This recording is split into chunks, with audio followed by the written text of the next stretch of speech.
Il se passe beaucoup de choses sur le marché des crypto-monnaies et aujourd'hui, tout est dans le rouge. Regardez, toutes les cryptos ont fortement chuté, mais no stress, les amis, c'est normal en fait. C'est la volatilité habituelle sur le marché des crypto-monnaies. Donc aujourd'hui, on a un Bitcoin à 95 000 $.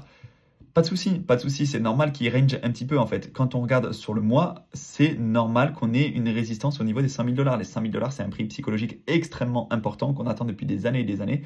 Donc ça va pas être aussi simple que ça que de les franchir. Il y a énormément d'ordres de vente en fait.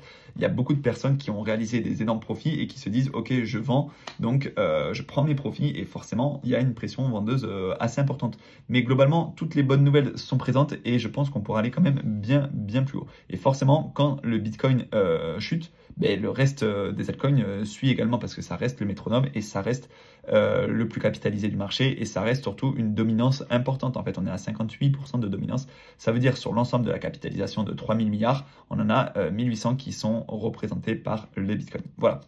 Il y a énormément de news à passer sur Twitter, je vais essayer d'aller assez rapidement. On a eu le 20 novembre les résultats de Nvidia, donc les résultats qui sont qui ont dépassé les espérances, mais l'action a corrigé un petit peu parce que la croissance ralentit un petit peu, mais globalement Nvidia ça reste méga intéressant. Ensuite, je voulais vous partager le chiffre d'affaires donc de Nvidia qui est de 35 milliards, soit davantage que les 33 milliards attendus, donc plus haut que les analyses. Bitwise qui vient d'enregistrer un ETF Solana Spot dans le Delaware. Donc si vraiment on a des ETF Solana qui arrivent aussi fort que les ETF Bitcoin sont arrivés et les ETF Ethereum, bien que ceux-là ils peinent à démarrer, un ETF Solana, alors là ça propulse le Solana à des sommets encore inimaginables. Ensuite, avec un Bitcoin atteignant les 97 000 $, Satoshi Nakamoto donc entre dans le classement des personnes les plus riches du monde, se positionne à la 18e place. Pour ceux qui ne savent pas, Satoshi Nakamoto, c'est le créateur du Bitcoin. On ne sait pas si c'est une personne, un groupe de personnes, on ne sait pas s'il est encore vivant, s'il est mort, on ne sait pas qui c'est. Mais en tout cas, il a un wallet de plus de 1 million de Bitcoin lorsque en fait, les premiers Bitcoins ont été minés. Et ça n'a pas bougé depuis le début. Donc si un jour on voit ces Bitcoins qui bougent, je pense que c'est la catastrophe sur le marché des crypto-monnaies. Mais aujourd'hui, c'est 1 million de Bitcoin et ce wallet représenterait donc une fortune colossale et qui le classerait à la 18e place. Mais si on arrive à un Bitcoin qui est beaucoup plus haut, là, ça peut devenir l'une des personnes les plus riches de la planète si c'est une seule et unique personne et si c'est une personne qui aurait encore accès à ces fonds. Mais globalement, le mythe veut que... Enfin, le mythe, c'est pas le mythe, mais on ne sait pas qui c'est et ça n'a jamais bougé. Donc potentiellement, il serait peut-être mort ou alors il aurait jeté les clés de son wallet, etc.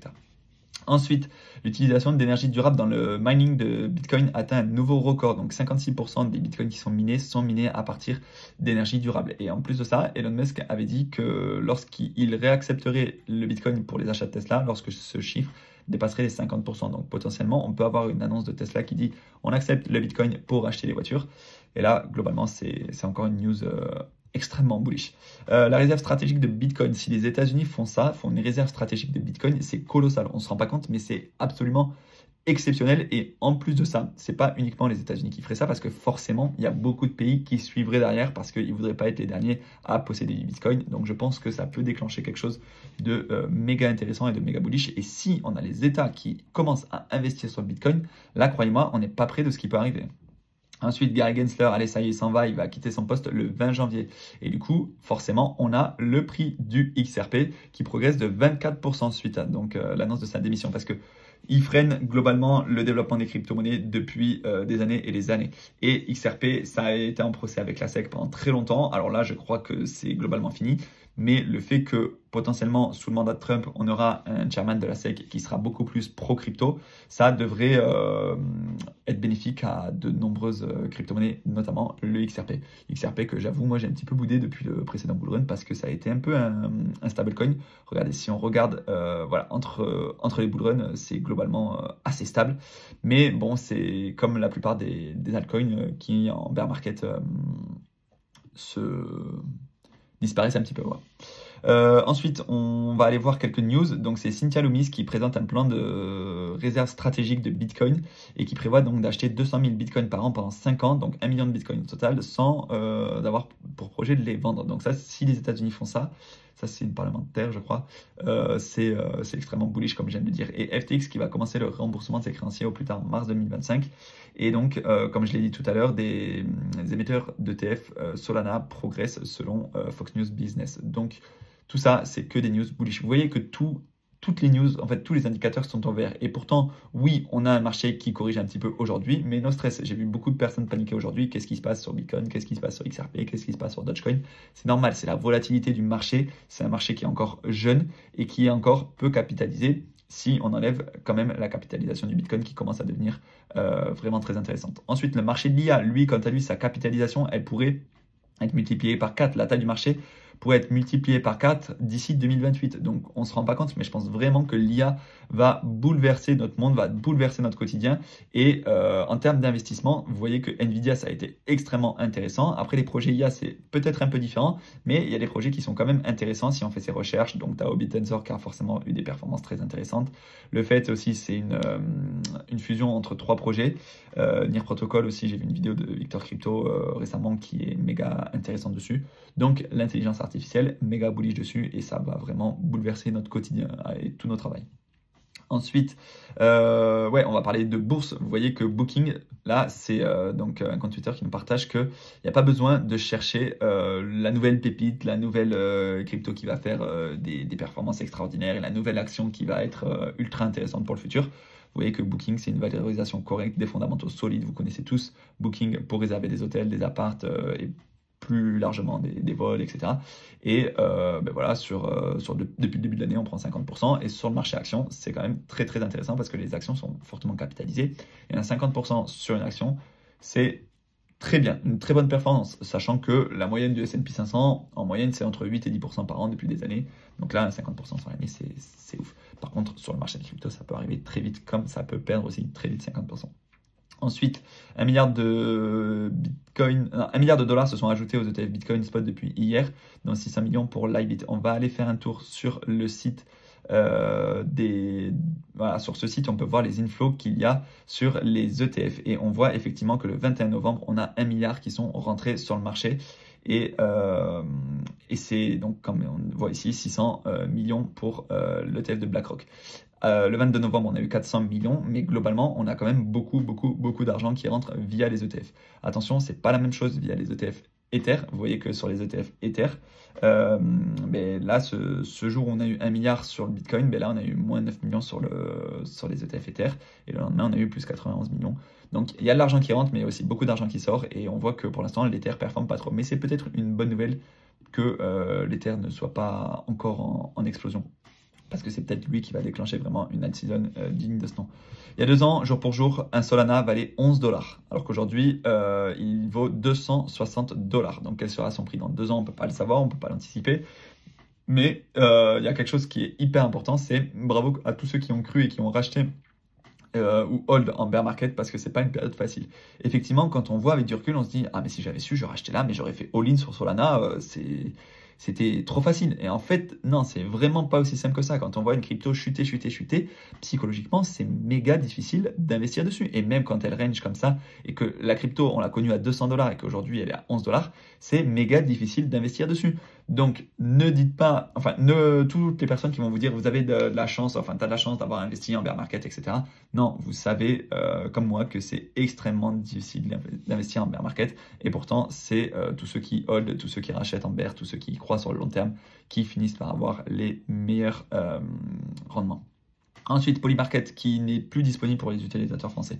Ça, voilà, c'est dommage, je trouve, parce qu'en France, on régule, mais Polymarket, voilà, c'est... Bref, je n'ai pas d'avis particulier, mais je trouve ça dommage d'interdire des utilisations. Ensuite, donc Bitcoin Magazine qui nous partage une target de prix qui pourrait aller entre 160 et 420 000 $ pour le Bitcoin. Alors j'y crois pas trop, mais un Bitcoin à 160, 170, ça pourrait être envisageable. Ça pourrait être envisageable.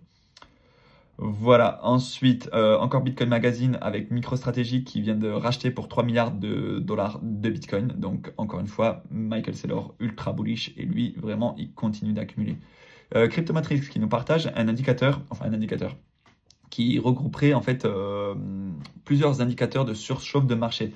Donc par exemple, on a le RSI en mensuel, quand il dépasse les 90, on sera en zone critique. On a les téléchargements des applications pour investir en crypto, donc de Binance, de Coinbase, etc. Et quand on dépasse une certaine zone critique, là, ça Ça y est, c'est prêt. Quand ça dépasse une certaine zone critique, peut-être que ce serait le moment de prendre des profits. Ensuite, on a aussi la Google Trend, quand on dépasse par exemple les 80% sur la Google Trend.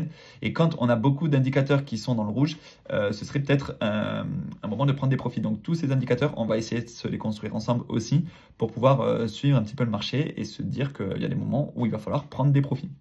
Ensuite, encore une fois, si vous doutiez de la puissance des entreprises américaines, on parle de chiffre d'affaires réalisé chaque minute. Donc en une minute, Amazon réalise un chiffre d'affaires de 1 million de dollars. Ok?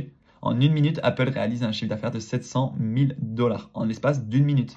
Rendez-vous compte, c'est colossal. En une minute, Netflix réalise un chiffre d'affaires de 64 000 dollars. C'est des entreprises qui génèrent du cash à non plus pouvoir et après qui ont aussi des coûts de maintenance aussi extraordinaires, mais voilà, le chiffre d'affaires est quand même colossal. Ensuite, il y a une personne qui nous partage son DCA, qui a effectué un DCA pendant combien de temps? Pendant 7 ans, 10 mois et 12 jours.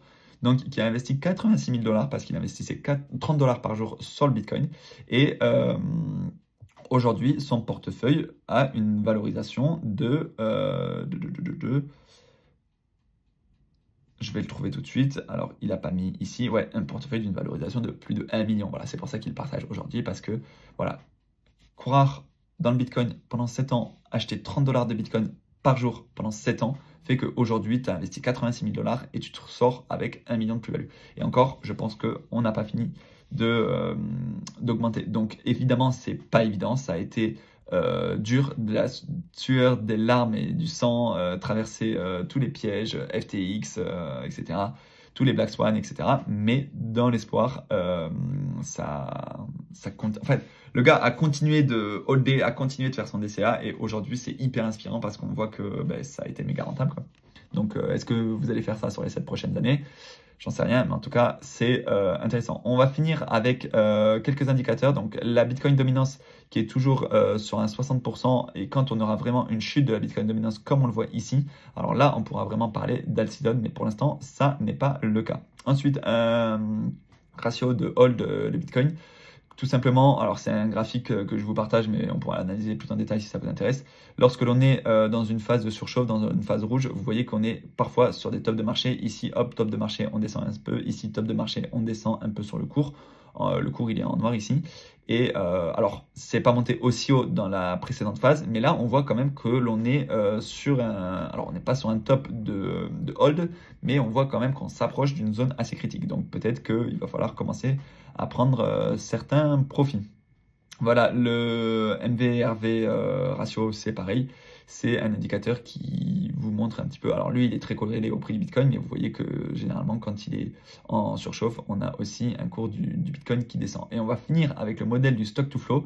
Alors celui-là, il est discutable, ok, mais en attendant, ça a plus ou moins suivi un petit peu cette tendance depuis des années.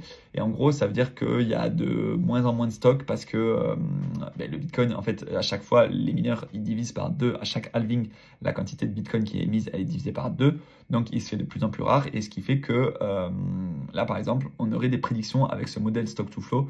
Par exemple, en mai 2025, à 400 000 dollars. Alors, ça paraît extraordinaire, ça paraît très haut. Faire un x4 sur la capitalisation, ça me paraît beaucoup. Mais en attendant, c'est un modèle qui vaut ce qu'il vaut et vous en faites ce que vous voulez. Voilà. Si vous avez des questions, n'hésitez pas à les poser en commentaire. Rejoignez-moi sur les différents réseaux sociaux. Vous avez tout ce qu'il vous faut en description. La vidéo, elle est peut-être un peu longue, mais je pense qu'il y a pas mal de valeur quand même de délivrer aujourd'hui.